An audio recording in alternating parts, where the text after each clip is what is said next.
voor u staan.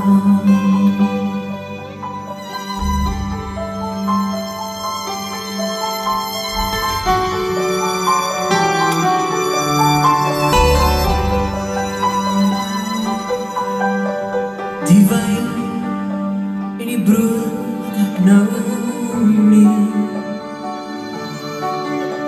is 'n teken van die liefde en die sien. Al die oorvloed binne my kom en borrel in my vloed. En die oorsaak is die gees wat in my bly. O Heer, vergewe my.